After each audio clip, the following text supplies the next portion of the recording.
Let's begin by finding a posture that signals to your heart and mind the intention to turn your attention inward and to rest in stillness and awareness. I trust each of you to find the posture that works for you.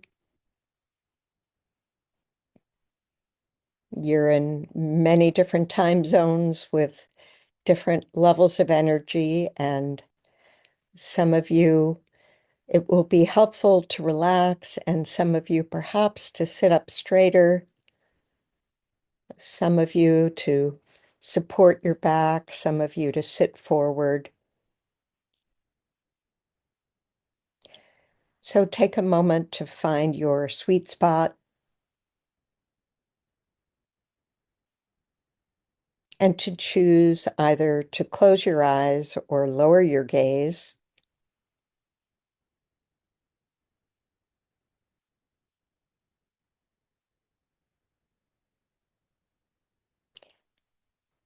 And begin with 3 deep diaphragmatic breaths. As you inhale, imagine filling the whole torso with the in-breath, like filling a vessel with water all the way up to your collarbones.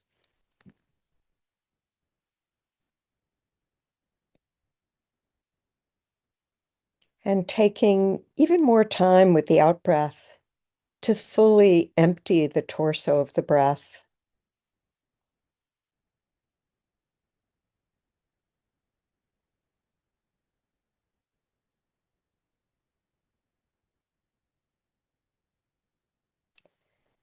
And repeating this for 2 more cycles of in-breaths and out-breaths.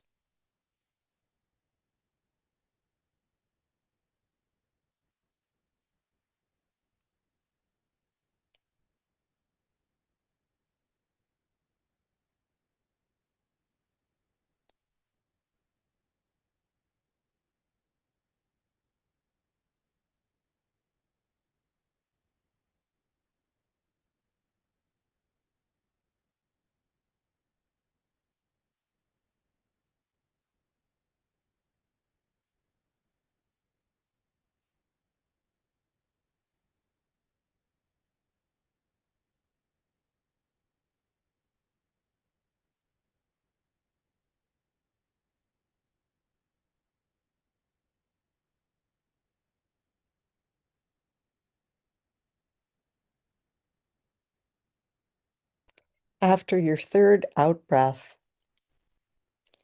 release any control of the breath. Settle into your body, into the present moment, and allow the breath to find its own natural rhythm.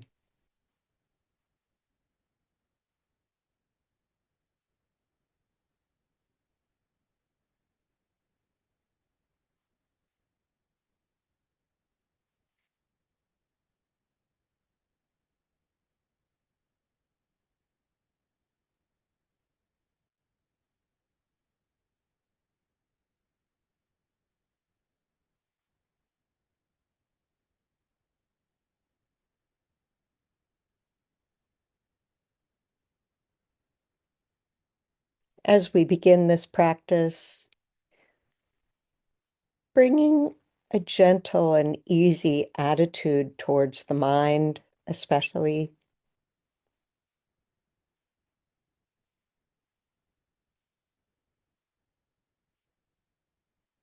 when it naturally wanders, escort it back with a smile to the simple sensations of the breath and the body.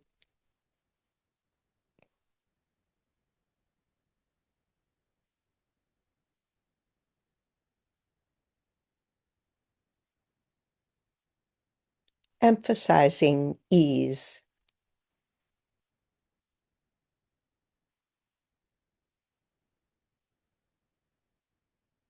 inviting the mind and body to settle rather than a striving for consistent attention.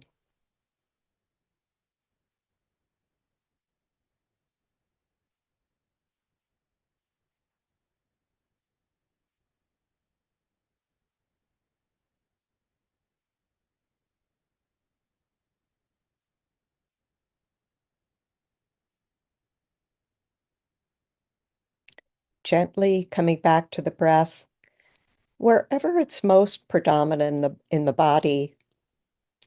You might have a habit or a practice of feeling the breath in the belly, the rise and fall of the belly or the chest, or the air as it moves in and out of your nostrils. Or perhaps you notice the whole cycle of the breath.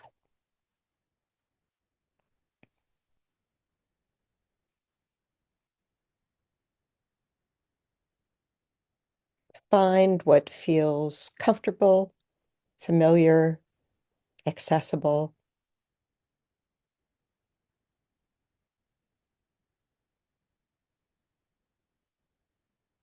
Feel the in-breath and the out-breath.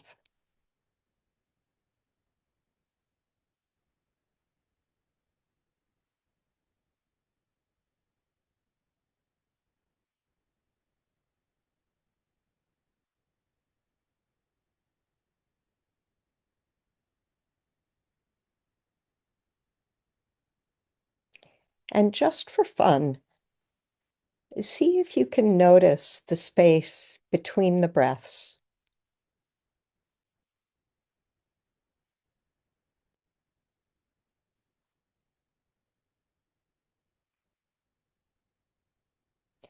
The naturally occurring moments of equipoise, unforced, organic,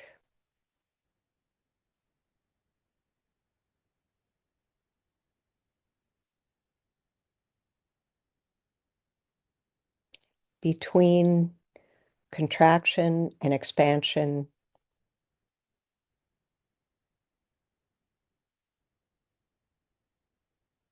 just like the rest of nature, expanding, contracting, and balance, brief moments of balance in between incessant processes of expansion and contraction.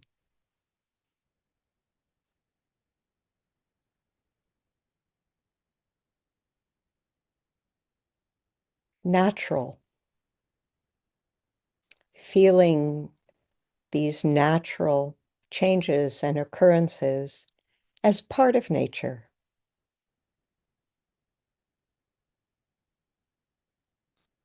Your breath mirroring the expansion and contraction happening at every level of nature all around you. Being a part of that.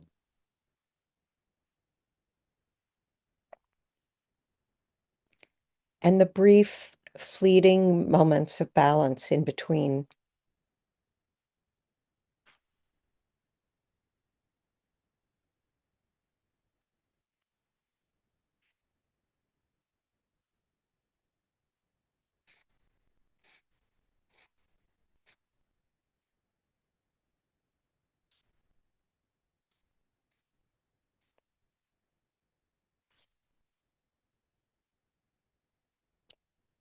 And checking in to see if you can find an intention that feels genuine around equanimity.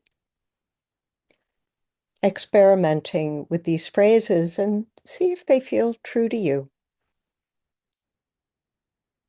May I be open, balanced, and at peace.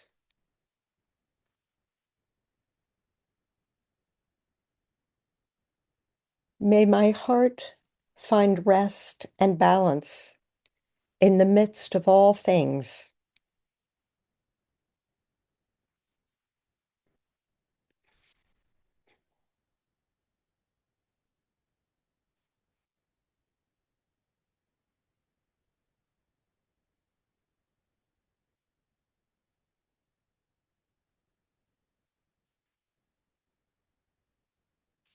And then checking in with the following phrases and see if they feel true to you. Things are just as they are.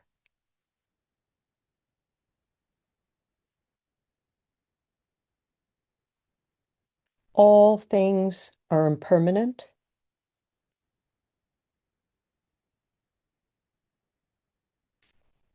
Feelings arise and pass away.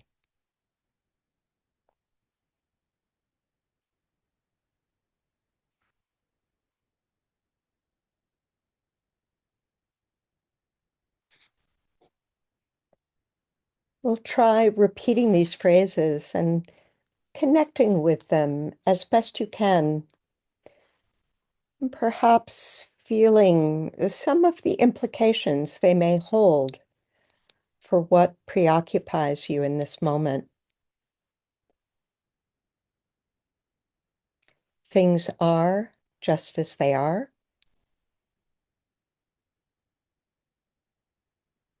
All things are impermanent.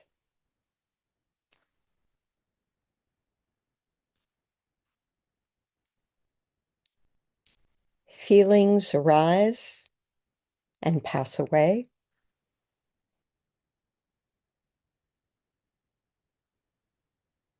I am safe in this moment.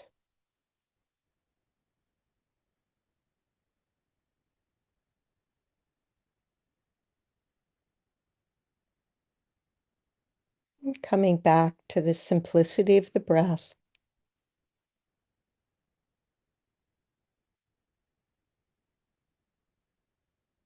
letting the heart, the mind, and the body settle more and more into the stillness, the ease of not fighting the present moment, of relaxing into it as best you can.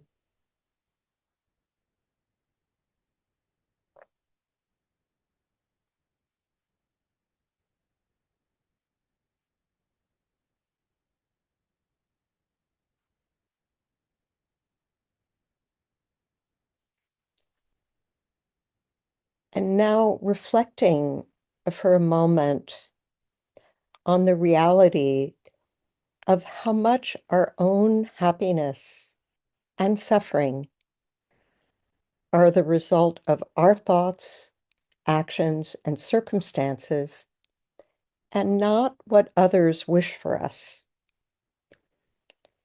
We can have partners who love us, friends, parents, but ultimately, we're responsible for our own happiness and well-being.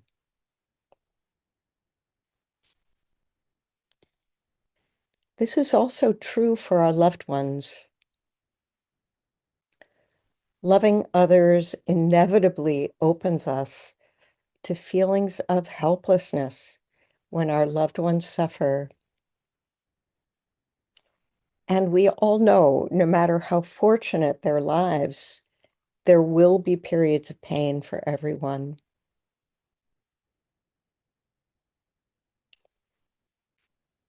So now reflecting on this idea that all beings, we're all the recipients of our own choices, our actions, our circumstances.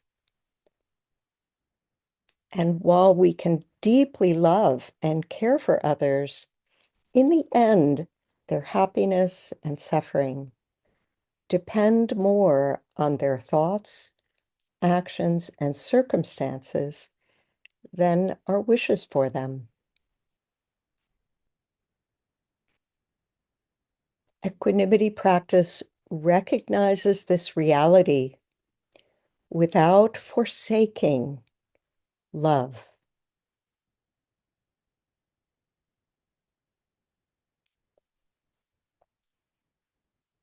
So now bringing to mind someone you love who's going through some difficulty. And given the moment, the circumstances you find yourself in, choose a situation that doesn't overwhelm you.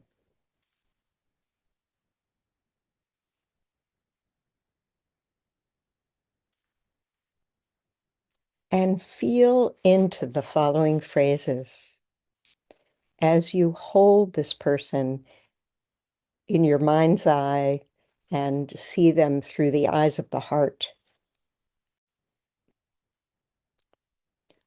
Your happiness and suffering depend on your thoughts, actions, and circumstances, and not on my wishes for you.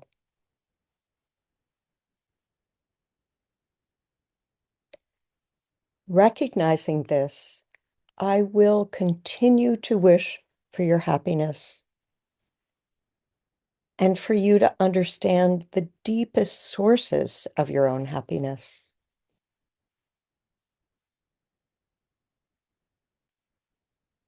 I will care for you, but I cannot keep you from suffering.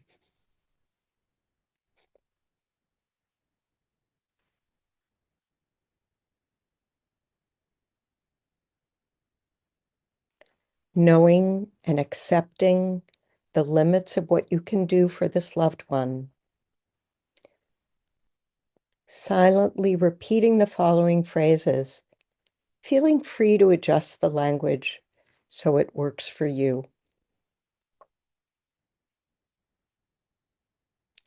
May you be happy and have access to the deepest causes of your own happiness.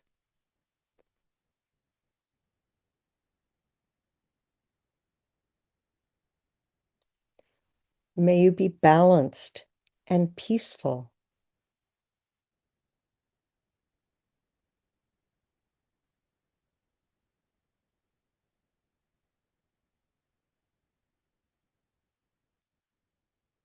May you find true equanimity.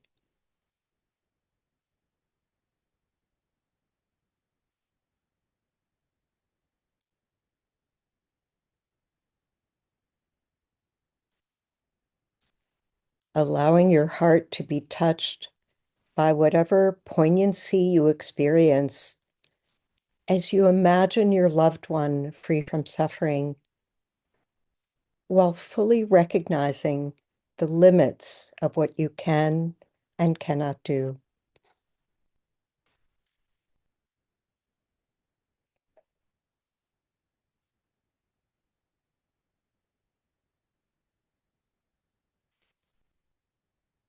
Perhaps refreshing the image of your loved one as you offer them the same wishes. May you be happy and have access to the deepest causes of your own happiness.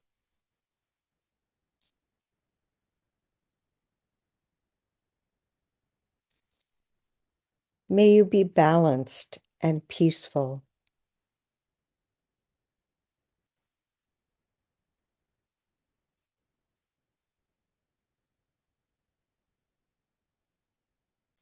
May you find true equanimity.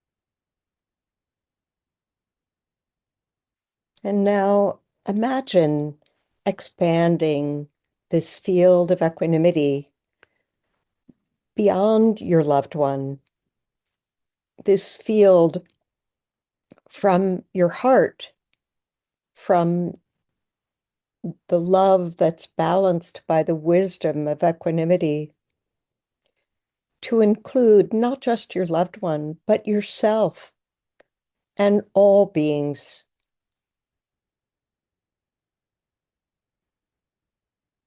May I find balance, equanimity, and peace amidst it all, in the middle of everything.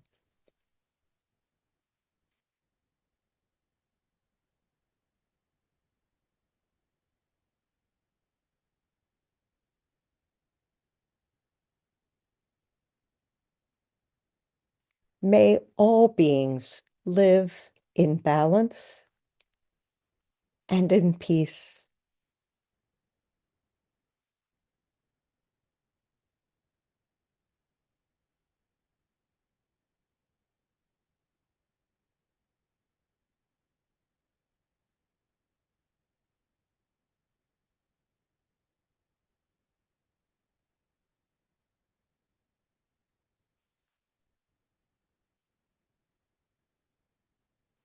And now releasing the words and images, coming back to the simple sensations of the breath in the body.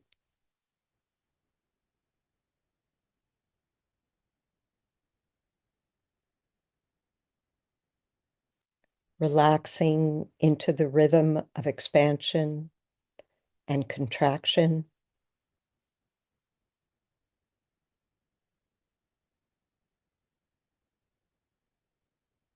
And savoring the natural point of balance between the two.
I like to read a poem often to close a guided meditation. And I planned to do that this evening. And then I remembered that an old friend of mine, some of you may know Betsy Rose, a singer, songwriter, and Dharma teacher in the Bay Area, had actually put this poem to music. Betsy and I, our kids went to the same preschool in Berkeley. And as you sit in the last few minutes of this meditation, I invite you to listen to the words of Khalil Gibran, put to music by Betsy Rose. It's a poem about equanimity. Um, this is on an album that was actually an ode. The whole album was an ode to this preschool that was quite wonderful, called Heart of a Child. Um, so here's Betsy singing the words of Khalil Gibran, and I hope this works for the last few minutes of our practice. Your children are not your children. They are the sons and the daughters of life's longing for itself. They come through you, but they are not there. And though they are with you, they belong not to you. You can give them your love, but not your thoughts. They have their own thoughts. They have their own thoughts. You can house their bodies, but not their souls, for their souls dwell in a place of tomorrow, which you cannot visit, not even in your dreams. You can strive to be like them, but you cannot make them just like you. Strive to be like them, but you cannot make them just like you. Our children are not our children. They are the sons and the daughters of life's longing for itself. They come through us, but they are not from us. And though they are with us, they belong not to us. We can give them our love, but not our thoughts. They have their own thoughts. They have their own thoughts. We can house their bodies, but not their souls, for their souls dwell in some tomorrow, which we cannot visit, not even in our dreams. We can strive to be like them, but we cannot make them just like us. Strive to be like them, but we cannot make them just like